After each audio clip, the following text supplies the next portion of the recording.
The guys are pretty up to speed on the situation we're in, and obviously we know that if you look at our next 5 games overall, we probably need 85 points to get in. So you probably need 8 wins or 4 wins of the 5 to get in. That's 8 points. But the mindset is focused on tonight's game. Rockford's in the same position as we are. They've probably got to win 4 or 5 to get into the playoffs. If you look at Manitoba and Milwaukee are at 79 points. We're at 77, and Iowa's kind of come back to the pack a little bit. So there's 2 spots to be had, which makes it a little bit easier probably for the teams battling. But again, we got to focus on tonight's game.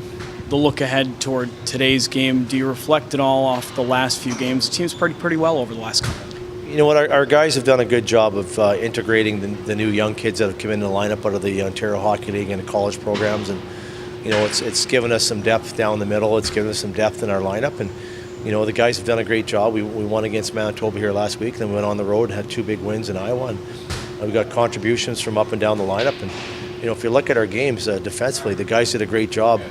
In both games in the third period, we gave up 5 shots and 4 shots, and then kind of ran away and got the win against a very good Iowa team. And then we saw the first pro game of Jake Ottinger last weekend, looked very strong, and he's going to get the start tonight. What did you like out of his game against Iowa? Well, you know what? I thought our guys did a great job in front of him. He got tested really early in the game with a turnover in the D zone, but I thought he settled in, made the big saves when he had to. I thought he was really good on the penalty kill, had a couple really big saves for us. We only gave up 8 scoring chances in the game, so I like the way our guys played in front of him. And when he was called upon, he was very calm and collective and did a really good job in his first game. Brad, I know it was a week ago, but how did that hat trick feel? It felt pretty good. Obviously, the situation being how much we needed those points felt a little better than usual for sure.